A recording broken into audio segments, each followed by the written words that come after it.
আমি যে তাকে সবসময় বলি সে একটা কাজও ঠিক মতো করতে পারে না। দেখেন তারপর হাই হ্যাঁ হ্যাঁ হ্যাঁ করলো কি কাজটা, আমার রুটিটা পুরে পুরে পেলছে। দেখেন গাইজ, আমি তো তাকে এমনি এমনি বলি নাই যে একটা কাজও সে ঠিক মতো করতে। আপনারা তো আমার কথা সবসময় ভুল বুঝেন। তো হ্যালো ব্রিয়ান, আসসালামু আলাইকুম, কেমন আছেন সবাই? আশা করি সবাই অনেক অনেক অনেক ভালো আছেন।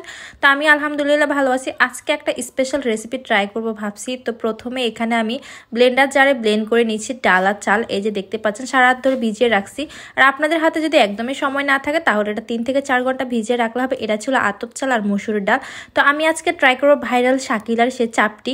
তো সেটা যেহেতু হাঁসের মাংস দিয়ে খেতে, গাইজ আমার বাসায় কিন্তু হাঁসের মাংস ছিল না, গরুর মাংস ছিল। তো ভাবলাম সেটা দিয়ে ট্রাই করে দেখি কেমন লাগে। আর চাপটিটা পারফেক্ট হলেই হয়েছে, যেটা দিয়ে খাই না কেন ভালোই লাগবে হয়তো।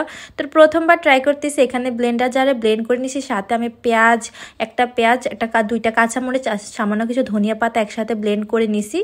আর এখানে হলুদ আর লবণ দিছি পরিমাণ মতো। দেখতে পাচ্ছেন মিক্সটা কেমন হয়েছে। একদম পাতলা করা যাবে না, একদম ঘন করা যাবে না। আর এখানে হলুদ দিতে দিই জাস্ট কালারের জন্য, আর নয় তো কোনো কারণ নেই। আপনারা চাইলে হলুদটা নাও দিতে পারেন, সমস্যা নেই। আর আমি যেভাবে ডোটা গুলতেছি সেভাবে গুলতে হবে, একদম পাতলা করলে চলবে না আর একদম গাঢ় করলেও চলবে না, তাহলে কিন্তু ভারী হয়ে যাবে। তো এই তো এখানে একটা ফ্রাই প্যান ভালো মতো গরম করে নিতেছি। আমি সবসময় চিন্তা করি যে ফ্রাই প্যানে আমি যেটাই দিই সেটাই কিন্তু লেগে যায়, মানে আটকে যায় আর কি। তো সেই ভয়ে ভয়ে আজকে বানাইতেছি, দেখি কি হয়। আগে যতবার চিতই পিঠা বানাইতে গেছি ততবারে আটকে গেছে। তো এখন একদম চিতই পিঠা খাওয়াই আমি বন্ধ করে দিছি গাইস।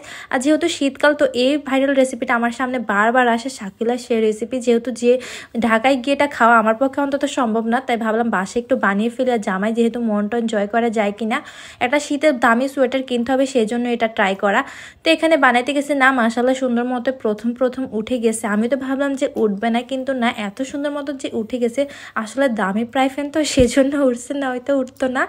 তো এই দামি ফ্রাই প্যানটা আসলে কোনো দামি এটা আমি একটা মার্কেট থেকে কিনছি। আসলে ফ্রাই প্যানটা খুবই কাজের, রুটি শেখার জন্য আমি এটা কিনছি, কিন্তু এটা যে এত সুন্দর কাজে করবে। আর আমার সে ভাইরাল কি যেন চাপটিটা এত সুন্দর মুচমুচে হয়েছে, আমি দেওয়ার সাথে সাথে কি সুন্দর হয়ে যাচ্ছে, দেন আবার একদম মুচমুচে হয়ে যাচ্ছে। তো এটা মুচমুচে হওয়ার একটাই রিজন, যেহেতু আতপ চাল ব্যবহার করা হয়েছে।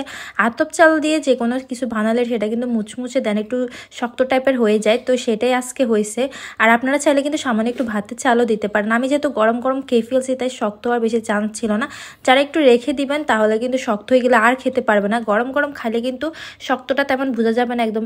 আর এদিকে আপনাদের ভাইয়াকে আমি দিয়ে গেছি, তুমি একটু দেখো। আমি একটু আসতে সে কি করছে, এখানে একটা একদম উল্টি দিতে বলছি, একদম তাওয়া সকালে উল্টি দিচ্ছে। জাস্ট এটা ফান ছিল। তো যাই হোক, কেউ কিছু মনে করবেন না। আর এই তো গরু মাংস, গতকালকে গরু মাংসটা একদম খাওয়া হয়ে গেছে। দেন আলুগুলো সব পড়েছিল আমার জন্য, আমি খাবো করে আর খাইনি। তো ভাবলাম সকালে পরোটা দিয়ে খাবো, কিন্তু না, যেহেতু শীতকাল তার চাপটিটা বারবার সামনে আসতেছে। গায়ে যতবার রাত্রে ঘুমাবো ততবার চাপটি আসতেছে। তো ইউটিউব দেখে আমি চাপটির রেসিপিটা শিখে নিলাম। আর এই তো ফাইনালি আমার চাপটিগুলো খুব সুন্দর পারফেক্টলি হয়ে গেছে। দেখতে পাচ্ছেন কতটা সুন্দর হয়েছে। শাকিলার থেকে কোনো অংশ গুণে আমি কম না গাইস। তো যাই হোক, ভিডিওটা ভালো লাগলে অবশ্যই লাইক করবা, শেয়ার করবা। ধন্যবাদ সবাইকে, টাটা।